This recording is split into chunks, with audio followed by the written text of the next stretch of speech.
नमस्कार. आज आपण एका अशा पुस्तकावर बोलणार आहोत ज्यानं अनेकांच्या म्हणजे जगभरातल्या लोकांच्या पैशाकडे बघण्याच्या दृष्टिकोनालाच बदललं. रॉबर्ट कियोसाकी यांचं रिच डॅड पुअर डॅड.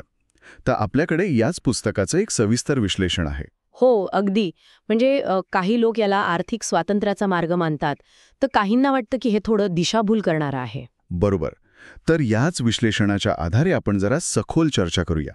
पुस्तकातल्या कल्पना काय आहेत, त्यावर टीका काय होते आणि कियोसाकींना जे दोन वडील भेटले म्हणे, एक पारंपरिक गरीब वडील आणि दुसरे थोडे वेगळ्या विचारांचे म्हणजे व्यवसाय मनस्क श्रीमंत वडील, यांच्या विचारांमधला नेमका फरक काय आणि त्यातलं तथ्य किती हे समजून घेण्याचा प्रयत्न करूया. पुस्तकातला जो सगळ्यात जास्त गाजलेला विचार आहे, श्रीमंत लोक पैशासाठी काम करत नाहीत, हे ऐकूनच अनेकांना जरा काय म्हणतात त्याला धक्का बसतो. नेमका काय अर्थ घ्यायचा याचा? याचा अर्थ असा नाही की ते कामच करत नाहीत, पण ते फक्त महिन्याच्या पगारावर अवलंबून नसतात. त्यांचं लक्ष असतं मालमत्ता म्हणजे ॲसेट्स तयार करण्यावर. ॲसेट्स म्हणजे अशा गोष्टी ज्या त्यांच्या खिशात पैसा आणतात. अगदी. म्हणजे पैसा त्यांच्यासाठी काम करतो, ते पैशासाठी नाही. आणि इथेच मग आर्थिक साक्षरतेचा मुद्दा येतो.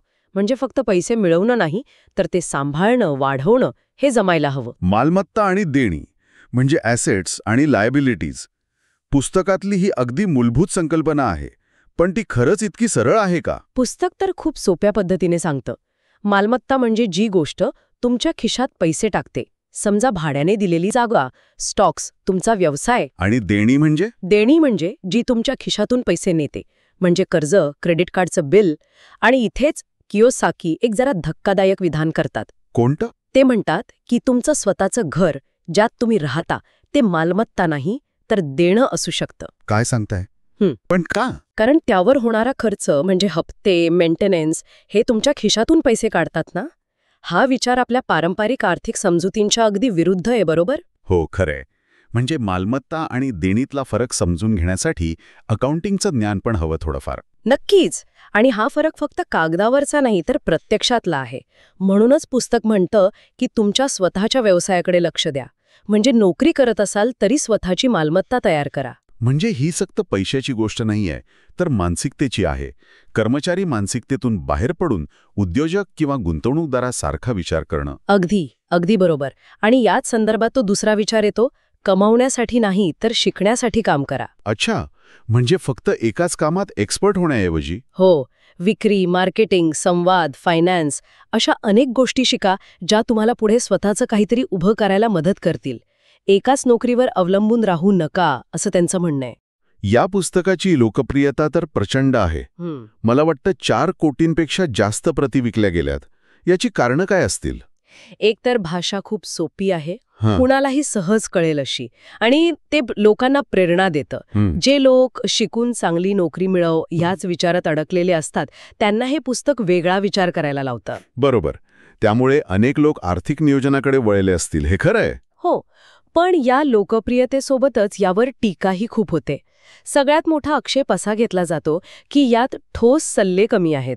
म्हणजे काय करायचं हे सांगितले, पण ते कसं करायचं याबद्दल फारसं मार्गदर्शन नाही. अच्छा, म्हणजे संकल्पना चांगल्या आहेत पण कृती कार्यक्रम नाहीये. तसंच काहीच. आणि मालमत्ता देण्याची व्याख्या पण खूपच सरळ, म्हणजे ब्लॅक अँड व्हाईट केली आहे असं अनेकांना वाटतं. खरं जग थोडं जास्त गुंतागुंतीचं असतं ना. आणि तो एक मुद्दा आहे ना की श्रीमंत वडील काल्पनिक असू शकतात. या टीकेबद्दल काय वाटतं? हा एक महत्वाचा मुद्दा आहे. जर त्या गोष्टी काल्पनिक असतील तर मग त्या सल्ल्यांची विश्वासार्हता किती हा प्रश्न येतोच. हो ना. शिवाय पुस्तक नकळतपणे लोकांना जास्त धोका पत्करायला उद्युक्त करतं असंही म्हटलं जातं. जे नवशिक्यांसाठी किंवा ज्यांच्याकडे गमावण्यासारखं काही नाही त्यांच्यासाठी हे धोकादायक ठरू शकतं. म्हणजे नोकरी सोडून लगेच व्यवसायात उडी घेणं किंवा कर्ज काढणं. ते सगळ्यांनाच शक्य नाही आणि सुरक्षितही नाही. बरोबर. अगदी. तर मग ह्या सगळ्या चर्चेतून आपण काय म्हणू शकतो? हे पुस्तक महत्वाचं मानायचं की दिशाभूल करणारं? मला वाटतं दोन्ही बाजू आहेत. हे पुस्तक तुमच्या पैशाबद्दलच्या विचारांना एक धक्का नक्की देतं. आर्थिक साक्षरता, मालमत्ता तयार करणं, पॅसिव्ह इन्कम यासारख्या महत्वाच्या संकल्पनांची ओळख करून देतं.